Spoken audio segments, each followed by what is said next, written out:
This car was originally delivered to the U.S. as a white, red interior car. The first owner we know of out of Tulsa, Oklahoma was a Volkswagen mechanic. He sold it to the second owner, John Eichelberg, who raced it. And it's believed that he won the Midwest Championship SCCA with it. It was then sold to the third owner, who left the Super 90 engine and Super 90 transmission that was installed in it and sold it to the current owner in 1980.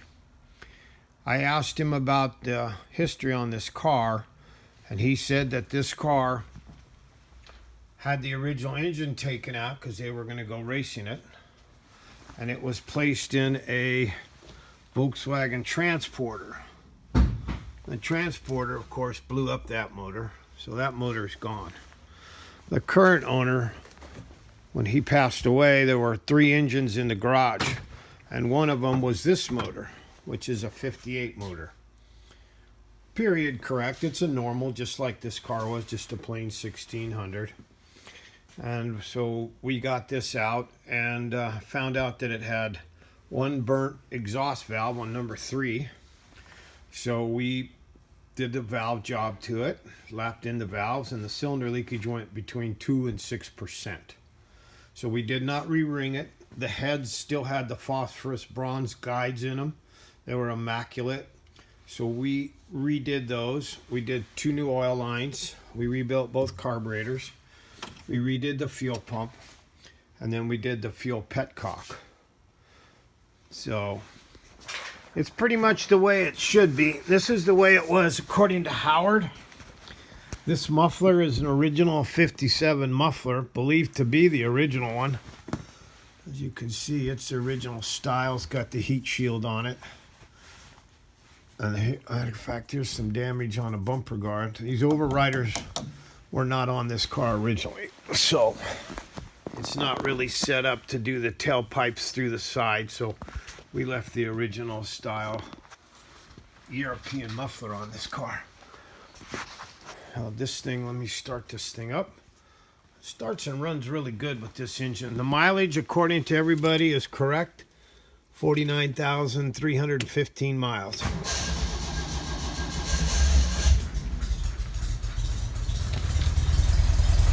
As you can see, this motor just burns.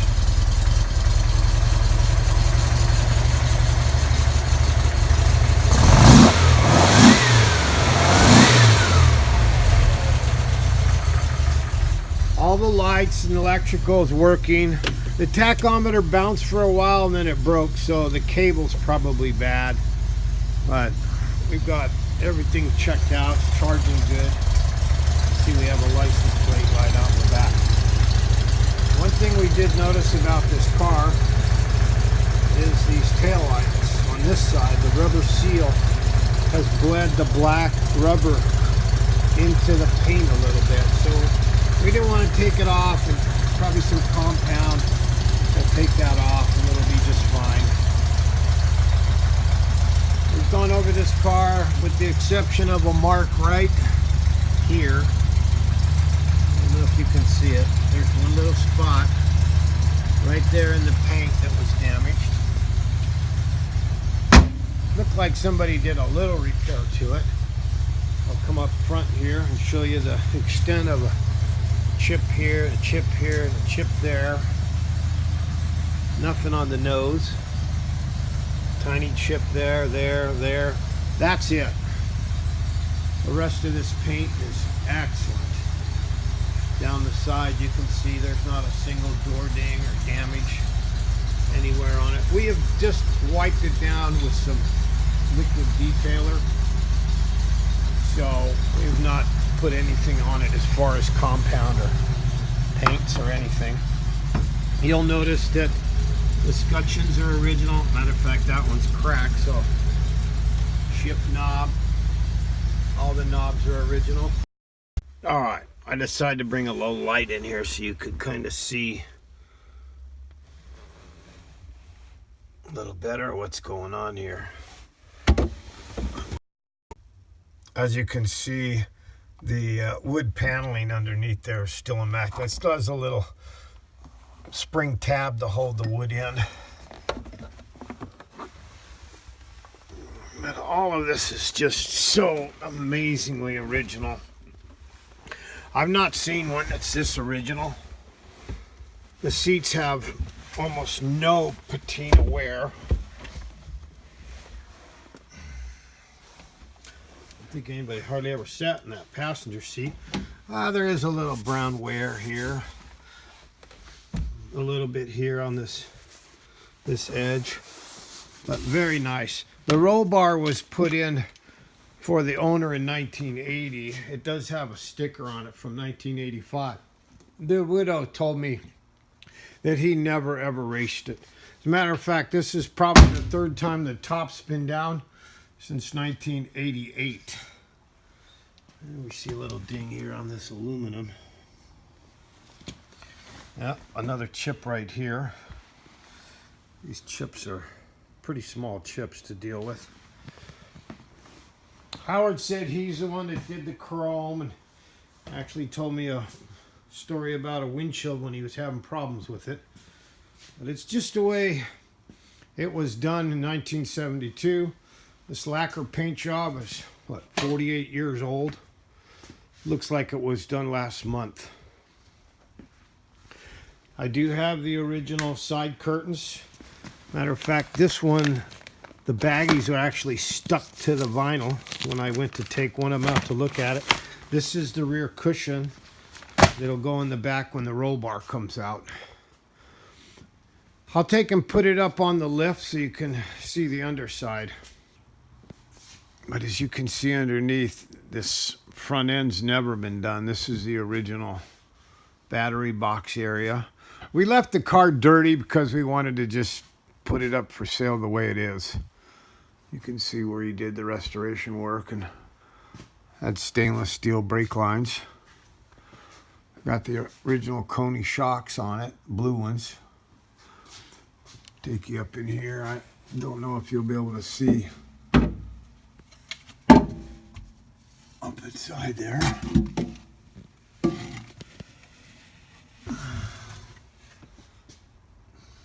You can see the wiring is in excellent shape. Even the rubber grommets where the wire goes through there, horns, everything.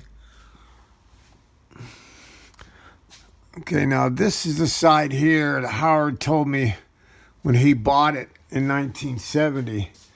It had a small fender bender. And so they put a section off of a coupe in it. You might even be able to see a line up there. That could be the splice line. But it shows extremely nice. Not often we see them with this original look.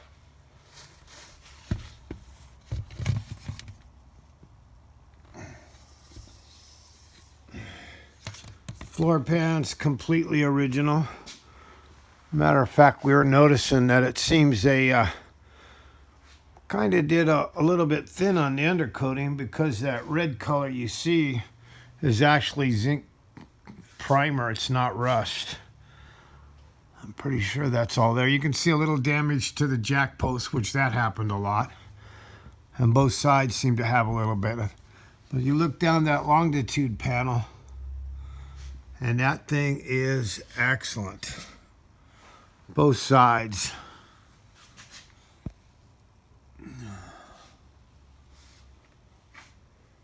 Very nice shape. We're about ready to replace the master cylinder. We tried to get something going so we could put brakes on it, and that didn't work. So I think we're going to order a master cylinder and put that in it so we can drive this little baby around the block. See the steering shafts leaking, the seal leaking a little fluid.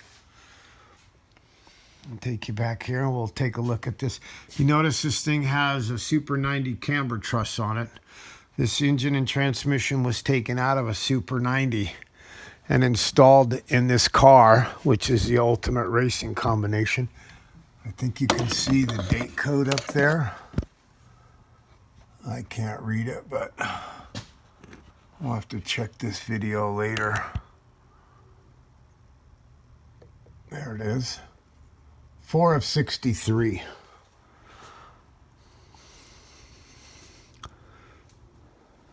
Here again, you see the Coney shocks. The heaters are not hooked up. The cables were cut, so they're zip tied here. Heater boxes are correct.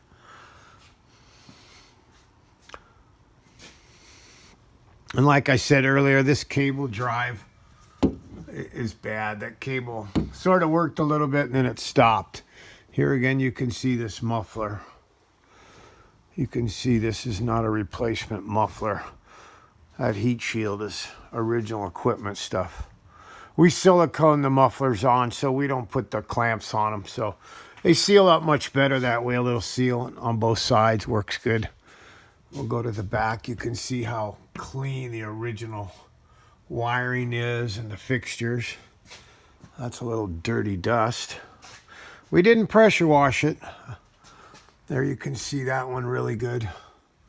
And up here you can see the overriders are not really fastened. Somebody might want to go back to European bumpers and take the US models off. I think I pretty much have her covered here. If there's any questions, we'll get to them later. There you see the zinc chromate primer, it looks like. But you can see by the grease, even on the cables, this thing is very original. I see no evidence that there's any question as to how original this car is.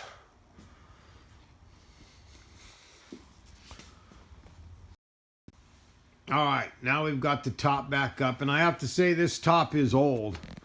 It's a little dry, but it's very nice top. The very correct work was done to that headliner as far as the material and stuff.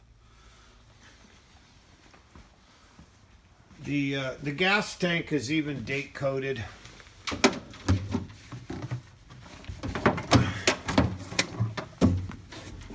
'3 of 57. That's correct. There's the VIN number, 83230. You can see how nice this original rubber is. It's in excellent shape.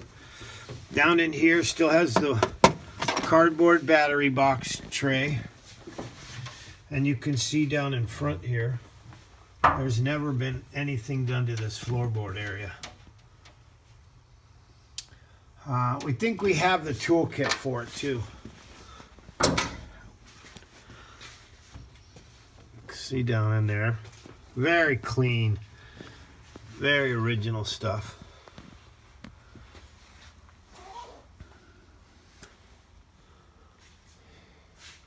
You can see this hood badge probably hasn't seen daylight. I don't think this car spent more than a month in its whole life out in the weather. We know that it's been in storage an awfully long time. Last registration driving shows 88. It was at 2 car shows. It took second place. Actually, it was showed in 1987 and 1988. We have the Porsche Club of America Cinco de Mayo signs that were on the windshield. Matter of fact, there's a couple t-shirts that commemorate that were in the car that we have. I think that pretty much covers it. Beautiful car, lacquer paint, and a 48-year-old restoration. Let me start this thing up one more time.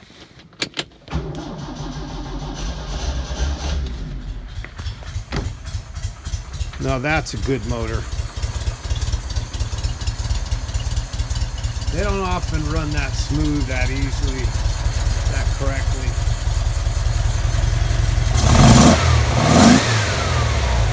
Still got the original black Bosch distributor cap. Does have an oil pressure control. This motor was totally correct. All the sheet metal, everything, we didn't want to detail it. We just wanted it to go back in the same way it was when we